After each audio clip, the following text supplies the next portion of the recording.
Alright everyone, we are starting off this adventure here at the ye old Waffle House. So yeah, great time. If you've never been to Waffle House, you should definitely try it out at least once or twice in your life.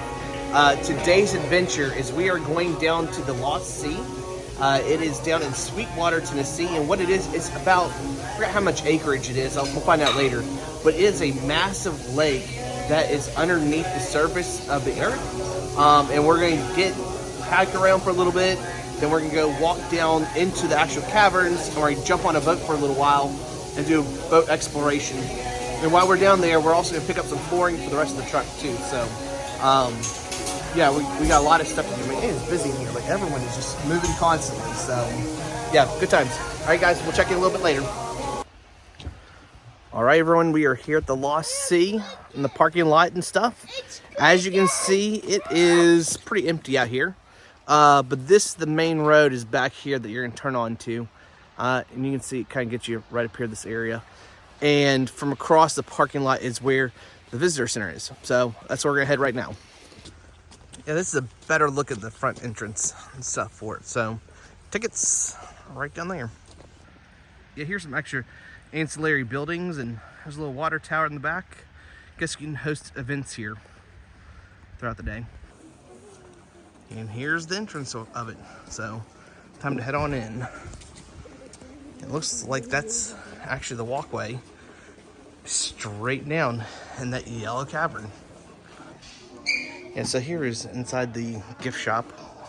So everything else is kind of shut down for the season. We're here in January. And so, yeah. So that's kind of how it happens. Down this corridor, you'll see kind of how the guest area is. And then you actually go down that way, down south. So it's a massive tube. So yeah, here's what it kind of looks like. Oh my goodness, into the mines we go. And this doesn't show you, but yeah, we are completely going downhill right now. And it's super loud in here because all we are is in, looks like corrugated steel. So yeah, this thing takes a while to go down. And there's benches all the way around, I guess, in case you get tired. You can sit down, or, yeah, I don't know. Good question. Really good question. The great unknown. Today, this tour consists of a 3/4 mile round hike, the first half a mile being a gradual decline, the last quarter mile being a gradual incline of 140 feet with 3 rest stops along the way, and a boat ride on a 4.5-acre lake. Now, believe it or not, the tunnel that we are now in is not the cave's natural entrance. We blasted through 135 feet of rock all the way back in 1964 to making entering the cave easier. I'll point out the cave's natural entrance later on in the tour, and if you guys have any questions at any point in time, please feel free to ask me. If I don't know the answer, I'm going to make something up. Any questions right now, guys? All right, you can follow the floor.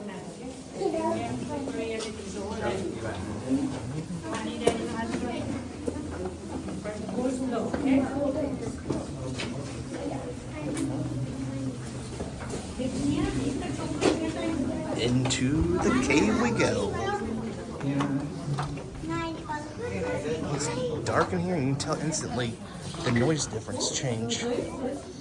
So super cool and super spooky. Wow, so cool of all the natural cave systems. Gotta watch our head up there too. Outside, so it's basically just a really pretty rust. But here in the cave, we have a different name for it. We call it cave bacon.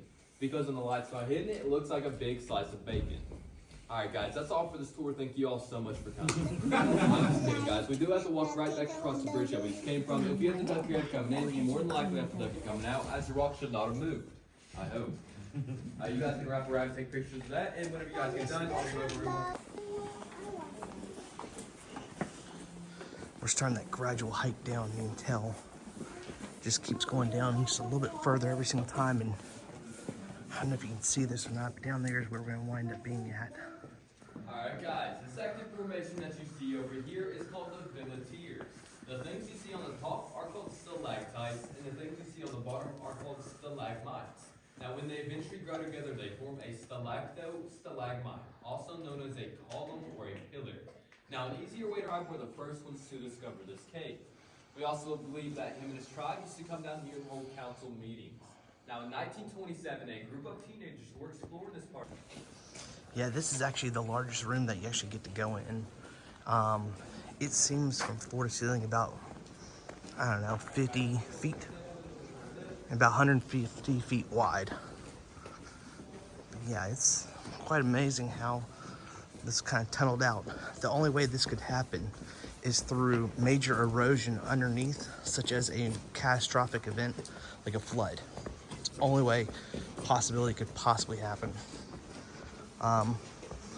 You know, you have one little small entry hole and all of a sudden it just washes everything out over a very fast amount of time. That also explains all the stalactites as well.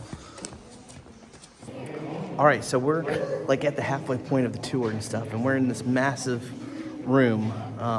Yeah, you can tell how far it keeps going and stuff, but yeah, it's been a great little experience. Apparently they did some stuff from Civil War, and of course they're saying that there's arrowheads down here from Native American times, so kind of neat. Now we're about to get out here on the trail and make it back out of the cavern. Also, too, people do not wear a jacket in here. It is astronomically hot. So yeah, for being underground, just FYI. Grab onto something, grab onto that metal railing for me, and if you do happen to fall, please yell out my name, Logan, to move out of your guys' way. You guys can follow me? Alright guys, the room that we are now standing in is called the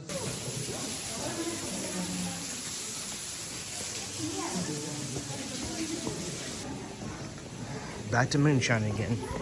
Always comes down to alcohol around here. He had a gas lantern, so he can only see about 5 to 10 feet in front of him. So he grabbed balls of clay, trying to hit a wall to see how big the room was. All he could hear was water splash. Quite impressive. I mean, literally a lake underneath the ground. So, yeah. Amazing.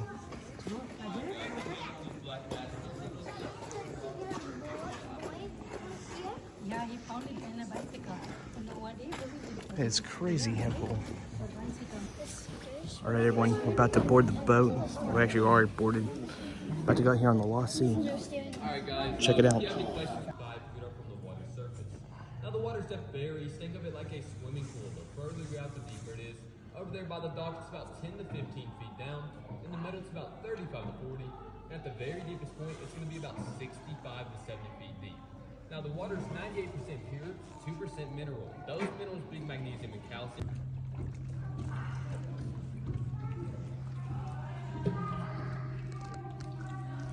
It's crazy how the fish were brought down here as an experiment. All right, guys, we survived the Lake of Doom. It's only 4 acres of lake, but pretty amazing that all this is underneath here. And of course, now we gotta hike our way back out and go up essentially 70 to 100 feet in elevation. So follow us down the path. All right, we are climbing our way out of this sucker. It is a long way up too.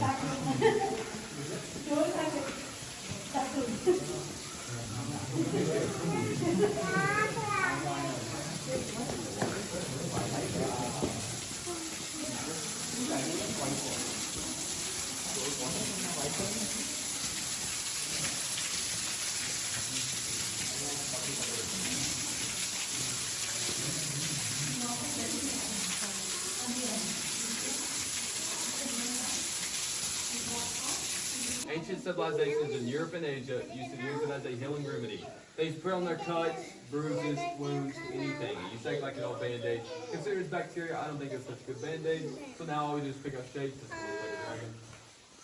This one right here looks like a goat. And this one over here is bacon and a frying pan. And then right next to the bacon is a pig chasing a milk garden. Please feel free to pick out any other shapes that you guys might see. And you're probably curious about that sign over there. Now those are part of our wild tours, where you come camp out in our caves and you get to explore some of the straws. We're on the ascent up. Man, it's quite amazing. On our climb back out of here. Hot as can be. All right, everyone, we just finished up here at the Lost Sea. It's about an hour long experience, about an hour and 10. just FYI for those who are not ready for it, you go down 70 to 100 feet in elevation and have to walk back up. So elderly or disabled may want to watch out for that one. But other than that, it's actually really not bad of a hike. Take 3 breaks on the way back up. So we're going to wrap up here and get back to the car. And yeah, overall, great experience. It's very neat how all that stuff happened. And it's really good to hear kind of how the owners have stopped exploring because they probably know there's nothing else out there. So who knows? I'll have my thoughts on this later. All right, everyone, just want to cut in really fast. I did not actually give you a review for the Lost Sea there in Sweetwater, Tennessee. We had a great time. Now, it only lasts about 2 hours. I don't think they allow any overnight parking, so just be mindful of that one as well. Also, too, I would probably say if you are having a problem with walking, it may not be for you. We went up and down a lot of inclines and declines. And it's also low light level, so make sure that you may need an extra flashlight if you need to, I guess. I thought it was enough lighting, but on the camera, I looked back at it, it was not the best of lighting. But once you're in there, your eyes adjust. The camera does not adjust for it. At least I didn't know how to adjust it at that point in time. But overall, definitely would do it. Highly recommend it. The kids thoroughly enjoyed it. And also, too, in that lake, you couldn't really see too much, but that's 4-acre pond underwater was massive. Those fish are not native to the area. They're actually brought in there from one of the fisheries just to see if fish could live down there and stuff as well. So, and they've never explored anymore. My thoughts on that is very simple. Is I think they've already explored all of it. I think that's the end of the caves, and they keep teasing out there's more cave system to it, but there's actually not. So, once again, thanks guys for watching. Please like, subscribe, and comment down below. I highly thank everyone for tuning in, and this is just a one-off from the building the expedition vehicle out here, box truck conversion, whatever you want to call it. But thanks so much for the support. I will be bringing some more videos. There's a pause delay in a lot of this build out because I had some things come up, but I'll tell you that in the next video. So once again, guys, thanks for watching.